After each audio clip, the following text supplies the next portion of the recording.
नमः शिवाय। भगवान भोलेनाथ और माता पार्वती के पुत्र, देवताओं में प्रथम पूजनीय, रिद्धि सिद्धि के स्वामी गजानन महाराज, जो हम सबको प्रिय हैं और जो किसी भी कार्य में आने वाले विघ्नों को दूर कर देते हैं, सफलता प्रदान करते हैं, जिनकी पूजा करने से सभी कार्य सफल हो जाते हैं और जो बल, बुद्धि और विवेक के प्रतीक माने जाते हैं, ऐसे भगवान गणेश की विशेष पूजा अर्चना करने का दिवस यानी विनायक चतुर्थी आज है, जो प्रत्येक मास में आती है। भक्तों, आप सबको तो पता ही है, प्रत्येक मास में दो गणेश चतुर्थी आती है, एक शुक्ल पक्ष में और एक कृष्ण पक्ष में।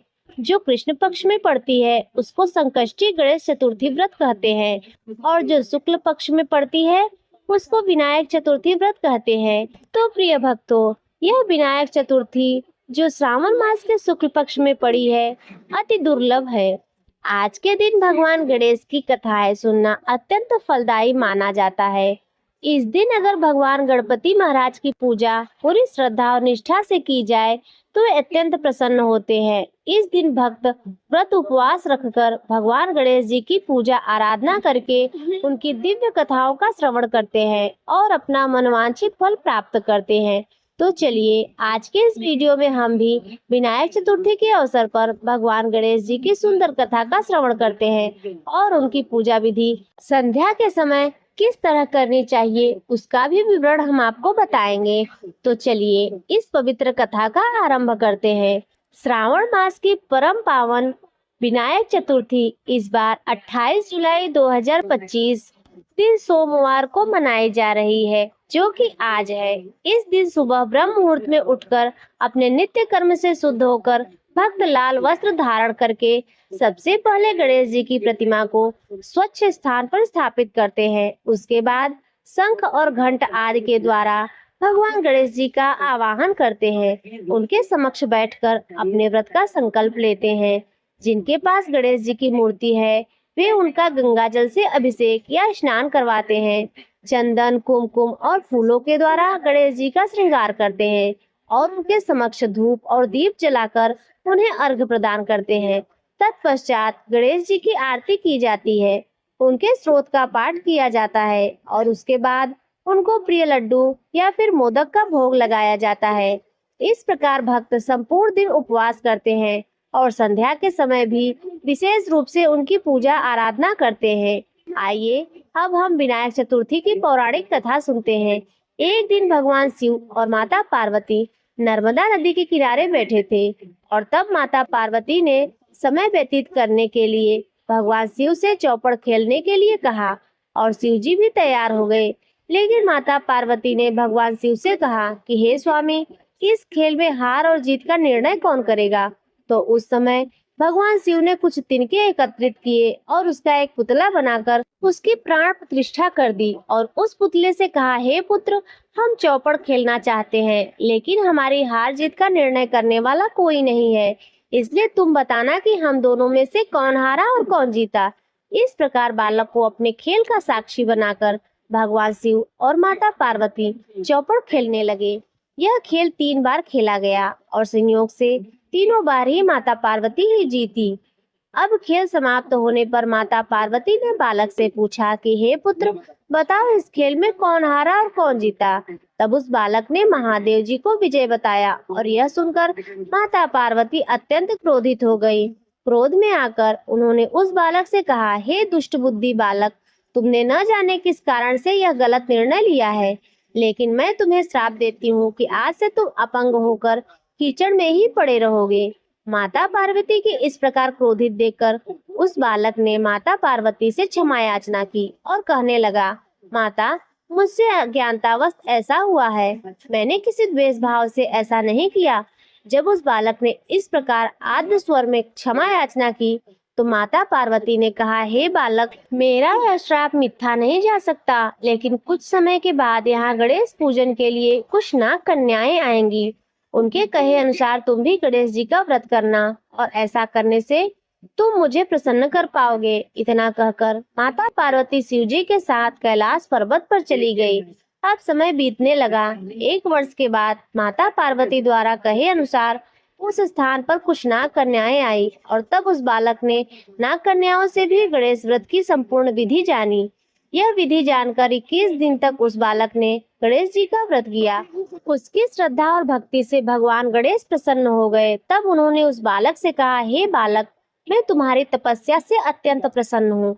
बताओ तुम्हारी क्या इच्छा है, तुम भी वर मांग सकते हो। तब उस बालक ने कहा, हे विनायक, मुझे इतनी शक्ति दीजिए कि मैं अपने पैरों से चलकर अपने माता पिता के साथ कैलाश पर्वत पर पहुंच सकूं और वे यह देखकर प्रसन्न हो। तब इस बालक को वरदान देकर श्री गणेश भगवान अंतर ध्यान हो गए। अब उसके पैरों की पंगुता भी दूर हो गई थी। उसके बाद वह बालक कैलाश पर्वत पर पहुंच गया और भगवान शिव के दर्शन करके उन्हें प्रणाम किया। कैलाश पर्वत पर पहुंचने की उसकी इस यात्रा के विषय में उसने विस्तार से भगवान शिव से कहा। अब उस समय माता पार्वती भी चौपड़ की हार जीत के इस निर्णय के कारण शिवजी से विमुख हो चुकी थी। इसलिए देवी के रुष्ट होने पर भगवान शिव ने भी बालक के बताए अनुसार 21 दिनों तक श्री गणेश का व्रत किया। इस व्रत के प्रभाव से माता पार्वती के मन से भगवान शिव के लिए जो नाराजगी थी वह समाप्त हो गई और पुनः माता पार्वती शिव जी के साथ कैलाश पर प्रेम पूर्वक रहने लगी। माता पार्वती के पूछने पर भगवान शिव ने इस व्रत की विधि माता पार्वती को सुनाई और यह सुनकर माता पार्वती के मन में भी अपने पुत्र कार्तिकेय से मिलने की इच्छा जागृत हुई। तब माता पार्वती ने भी 21 दिन तक श्री गणेश का यह व्रत किया। दुर्वा, फूल और लड्डुओं से गणेश जी का पूजन किया और व्रत के 21वें दिन ही कार्तिकेय स्वयं माता पार्वती से मिलने आए और उसी दिन से यह गणेश चतुर्थी का व्रत समस्त मनोकामनाओं की पूर्ति करने वाला व्रत माना गया है। इस व्रत को करने से कहा जाता है कि मनुष्य के सभी कष्ट दूर हो जाते हैं और वह समस्त सुख सुविधा और ऐश्वर्यों को प्राप्त होता है। इस विनायक चतुर्थी का व्रत पालन करते हुए मनुष्य को प्रातः ब्रह्म मुहूर्त में उठ जाना चाहिए। उसके बाद गणेश जी की किसी भी धातु या मिट्टी की मूर्ति से स्थापना करनी चाहिए, उनकी पूजा करनी चाहिए। उसके बाद उन्हें फल और घी के लड्डू या फिर मोदक भोग लगाने चाहिए। अगर कोई व्यक्ति लड्डू या मोदक भोग नहीं लगा सकता तो वह गुड़ का भी भोग लगा सकता है। तत्पश्चात उनकी आरती और स्तुति करनी चाहिए। संध्या के समय भी इसी प्रकार गणेश जी की पूजा अर्चना करनी चाहिए और जब रात्रि में चंद्रोदय हो जाता है तो उसके बाद इस व्रत का पारण करना चाहिए और पारण के लिए भगवान गणेश जी को भोग लगाना चाहिए। उसी को प्रसाद रूप में आप ग्रहण करके अपने व्रत को पूर्ण कर सकते हैं। संध्या के समय पूजा करते समय भी इस कथा का श्रवण करना चाहिए, जो कि अक्सर गणेश भगवान की पूजा पाठ में सुनी जाती है। एक गांव में एक सेठ और सेठानी रहा करते थे। वे बहुत ही धार्मिक प्रवृत्ति के थे और वे गणेश जी के अनन्य भक्त थे। वे दोनों बिना चूके हर गणेश चतुर्थी का व्रत और पूजन करते थे। शाम को ब्राह्मणों को भोजन कराने के बाद अपना व्रत का पारण करते थे। सेठ जी का काफी बड़ा परिवार था। वे सब आपस में बड़े प्यार और भाईचारे से रहते थे, लेकिन सेठानी और सेठ की कोई संतान नहीं थी। इस विषय में परिवार और गांव के लोग आपस में बहुत बात किया करते थे। सभी लोग सेठानी को बांझ बुलाते थे। यह सभी बातें सुनकर सेठ सेठानी बहुत दुखी थे। एक बार विनायक गणेश चतुर्थी के दिन सेठ और सेठानी भगवान गणेश जी की पूजा संपन्न कराकर मंदिर से बाहर आ ही रहे थे, तभी उन्हें सीढ़ियों पर एक छोटा सा बच्चा अकेले बैठा हुआ दिखाई दिया। बालक को देखते ही दोनों उसके पास गए और पूछा कि तुम्हारे माता पिता कहाँ हैं? लेकिन बच्चे ने अभी तक ठीक से बोलना भी नहीं सीखा था, इसलिए वह बोल ही नहीं पाया। पर दोनों सेठ सेठानी बच्चे के पास शाम तक बैठे रहे। तब तक पंडित जी और सेठ जी और उसके नौकर ने आसपास जाकर बच्चे के माता पिता को खोजने की कोशिश की, लेकिन उन्हें बच्चे के माता पिता या बच्चे खोने की कोई खबर ही ना मिली। फिर पंडित जी ने सेठ और सेठानी को यह बच्चा अपने घर ले जाने के लिए कह दिया। साथ में यह भी कहा कि अगर बच्चे के माता पिता यहाँ आते हैं तो मैं स्वयं उनके पास लेकर आऊंगा। तब सेठ और सेठानी की खुशी का ठिकाना न रहा। वे दोनों खुशी खुशी उस नन्हे बालक को अपने साथ घर ले आए। सेठ जी ने बच्चे का नाम अपने आराध्य श्री गणेश भगवान के नाम पर गणेश रखा और बड़े ही प्रेम और दुलार से उसका पालन और पोषण करने लगे। कुछ ही दिनों के बाद उसी गांव में एक बहुत बड़ा ठग पति पत्नी आए। उनका इरादा गांव के सबसे अमीर आदमी को ठगने का था। वे दोनों ठग गणेश मंदिर की सीढ़ियों पर बैठकर सोच विचार कर ही रहे थे, तभी वहां पर पंडित जी आ गए और गांव में अनजान लोगों को देखते ही उन्होंने पूछा क्या आपका बच्चा खो गया है? दोनों चोरी चाकरी के लिए बहाना ढूंढ रहे थे, इसलिए उन दोनों ने तुरंत हाँ कह दिया। तब पंडित जी ने कहा कि देखिए, चिंता की कोई बात नहीं है, आपका बच्चा एक सेठ जी के घर पल रहा है। पंडित जी उन दोनों ठग को सेठ जी के घर ले आए और कहा, सेठ जी, गणेश के माता पिता आ गए हैं। यह खबर सुनकर सेठ और सेठानी बहुत दुखी हुए। सेठ उन दोनों पति पत्नी को एक रात के लिए अपने अतिथि गृह में ठहराया। अब वह दोनों ठग सिर्फ मौके की फिराक में थे। फिर उसी रात सभी लोगों के सो जाने के बाद वे दोनों ठग एक एक करके सभी कमरों की तलाशी करने लगे। फिर वो दोनों तिजोरी वाले कमरे में पहुंच गए। छानबीन के वक्त होने वाली छोटी मोटी आवाजों से सेठ जी का एक नौकर जग गया और आवाज की दिशा में तिजोरी वाले कमरे के नजदीक आ गया। उसने चुपके से अंदर जब झांक कर देखा तो दोनों ही मेहमान कीमती सामान चुरा रहे थे। नौकर ने यह देखते ही धीरे से उस कमरे की बाहर की कुंडी लगा दी और जोर जोर से चोर चोर बुलाकर पूरे घर में हल्ला मचा दिया। शोरगुल की आवाज सुनते ही घर के सभी लोग इकट्ठा हो गए।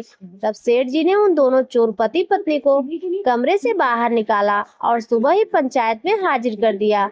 सेठ जी ने सरपंच जी को पूरा मसला बताया और कहा कि ये सरपंच जी, यह दोनों तो चोर हैं। अब हम पुत्र गणेश को इन दोनों को नहीं देंगे। लेकिन वे दोनों ठग पति पत्नी अपनी जिद पर अड़े रहे और बच्चे को ले जाने की जिद करने लगे। सरपंच जी ने इस गंभीर समस्या का एक तोड़ निकाला। उन्होंने सेठानी और दूसरी औरत को गणेश के सामने खड़ा कर दिया और कहा, जिसके भी आंचल से दूध की धार गणेश के मुंह में जाएगी, वह बालक गणेश के पास ही रहेगा। फिर दोनों अपने अपने आंचल मुंह के सामने फैलाकर खड़ी हो गई। सेठानी जी मन ही मन भगवान गणेश का नाम जप रही थी। देखते ही देखते गणेश भगवान की कृपा से सेठानी की आंचल से दूध की एक धार गणेश के मुंह में गिरी और इस तरह बालक गणेश सेठानी के साथ हमेशा के लिए रहने लगा। और उन दोनों ठग पति पत्नी को राजा के सिपाहियों ने गिरफ्तार कर लिया और उन्हें कैद खाने में डलवा दिया। इस तरह निसंतान सेठ और सेठानी को भगवान श्री गणेश की कृपा से एक पुत्र की प्राप्ति हुई। तो प्रेम से बोलिए गणेश भगवान की जय। प्रिय भक्तों, अब आइए सुनते हैं गणेश भगवान की आरती। जय गणेश जय गणेश जय गणेश देवा, माता जाकी पार्वती पिता महादेवा। जय गणेश जय गणेश जय गणेश देवा, माता जाकी पार्वती पिता महादेवा। एक दंत दयावंत चार भुजाधारी, एक दंत दयावंत चार भुजाधारी, माथे सिंदूर सोहे मूस की सवारी। जय गणेश जय गणेश जय गणेश देवा, माता जाकी पार्वती पिता महादेवा। पान चढ़े फूल चढ़े और चढ़े मेवा, पान चढ़े फूल चढ़े और चढ़े मेवा। लड्डुअन का भोग लगे संत करे सेवा। जय गणेश जय गणेश जय गणेश देवा, माता जाकी पार्वती पिता महादेवा। अंधन को आँख दे तो कोढ़िन को काया, अंधन को आँख दे तो कोढ़िन को काया। बाजन को पुत्र दे तो निर्धन को माया। जय गणेश जय गणेश जय गणेश देवा, माता जाकी पार्वती पिता महादेवा। सूर श्याम शरणाए सफल की जय सेवा, सूर श्याम शरणाए सफल की जय सेवा। भक्तन की लाज रखो कृपा करो देवा। जय गणेश जय गणेश जय गणेश देवा, माता जाकी पार्वती पिता महादेवा। दीनन की लाज रखो शंभु सुतवारी, दीनन की लाज रखो शंभु सुतवारी। कामना को पूरा करो जग बलिहारी। जय गणेश जय गणेश जय गणेश देवा, माता जाकी पार्वती पिता महादेवा। बोलिए गणेश भगवान की जय। प्रिय भक्तों, आज की कथा यदि आपको अच्छी लगी हो तो वीडियो को लाइक कर दीजिए, चैनल पर पहली बार आए हो तो सब्सक्राइब कर दीजिए और कमेंट में जय श्री गणेश अवश्य लिखिए।